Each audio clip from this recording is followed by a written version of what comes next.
story, but real estate seems to be logjammed right now. Kalyan, what's going on from a PE investor perspective? I know there have been huge buyouts, you're getting mouth-watering deals with developers, but aren't you worried that this probably isn't the time to be looking at real estate that closely? No, I guess there are two things that you're asking me. One is, is it a good time for me to invest or not? That is independent of how the market is doing.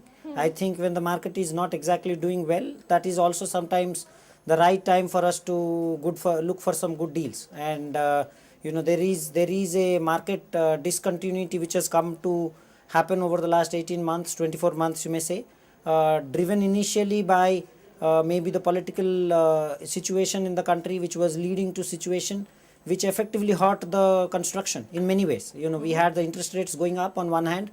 On the other hand, the government machinery which was supposed to support, different departments of the government could be involved, but effectively it's ultimately about are the approvals coming on time or not, and those kind of things which did hurt developers' ability to put money and deliver. Ultimately, as far as the end consumer is concerned, nothing works like delivery. So if I am able to deliver my product on a timely manner, then the market comes back. So when we invest at this moment in time, most of the developers are stuck because of delivery being a challenge. At least either the developers don't have the money to deliver, they are not able to sell the stock because of the sentiment issue. The prices probably are a bit too high vis-a-vis what the buyer expects because of the sentimental reasons again. And the prices are unfortunately not exactly within the developer's control because the cost of construction is up. There are other challenges which have gone to it. The financing cost the developer has plowed into the project is too high because he had to wait long to get approvals, for example. There have been issues on the labor shortage side almost in every single city that I can think of for various reasons. One can go back and look at as to what exactly could the government have done to help certain things.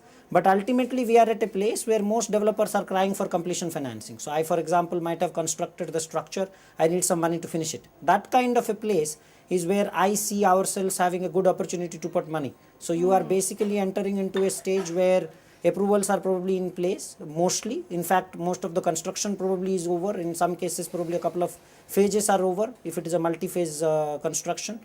We are also looking at a situation where partly the stock is sold, maybe 30, 40, 50% stock is sold.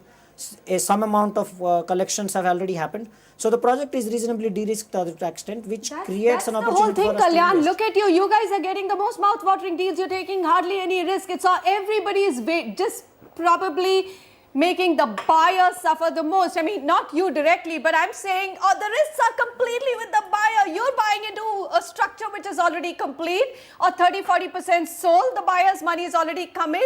So where are all the risks? The buyers. Now look at the sector's performance in delivery. You mentioned that point. Only 23.5% of the committed units were delivered during the first 6 months of 2014. Why will anyone go out and buy, Pankaj Bajaj? Why will anyone go out and buy?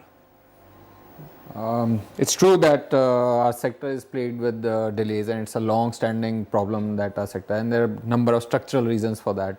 Labor shortage being one, delay in approvals. Kalyan has said it all. Yeah. You can reiterate them, but tell me, give the one. He's not said some which I would like to say. Okay, go ahead. Some developers are over-leveraged. They're stretched beyond their capacity. There's a capacity constraint in the economy per se to put through these many number of units. Let's face it, there was an unprecedented boom in the years 2009, 2010 and 2011 in terms of the numbers of units which were being proposed to be built. And what people thought that they were going to get delivered in 3 years. We do not have the capacity to deliver those many thousands of units in 3 years. So it's going to take 6 years, and you can keep making excuses, but that's the fact of the matter. So it comes down to discipline on part of the developers, that they have to work within their means. They have to be a little conservative and bite only as much as they can chew. But to come back to your question, why anybody would buy, I would be contrarian and say that this is the best time to buy. This is absolutely. Hold on, I'm going to come back to you. You can't say it all in one. You have to come back and convince us that this is the best time to buy. Sameer and I have been going hoarse for all of 2014 saying this is the best time to buy because that's what we believed. And guess what? Sameer Jasuja, your figures, how bad could it get? Somebody's going to turn around and say, why now? I could have waited another year and still got a great deal. I can answer this question because first of all, every time we've been recommending a buy, we've been suggesting that you have to be a long-term real estate investor. You can't be looking at 1 year. There are big cycles in real estate, and I'm not saying that you're at the bottom of it, but it's very difficult to catch the bottom anywhere. Okay. That's the first point. The second point that I'm trying to make is that cost of construction has gone up substantially high over the period of the last 3-4 years, and that had to be factored in when we are making our recommendations. And if you look at pricing, you have to look at pricing. If you look at pricing from 2009 to 2013, real estate really has been one of the best performers in all asset classes.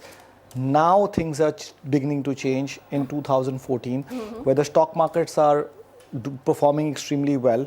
There has been a complete investor flight. The real estate markets, unfortunately, are quite shallow. That was not factored in at all. Okay. That a unprecedented amount of supply was launched in 2009 to 2012. The market did not have an appetite for that kind of supply. Okay. Secondly, the prices went up phenomenally. Now, when we were talking about Thane, for example, when there was 15,000 units being sold every quarter, the price points were at 6,000 rupees a square foot.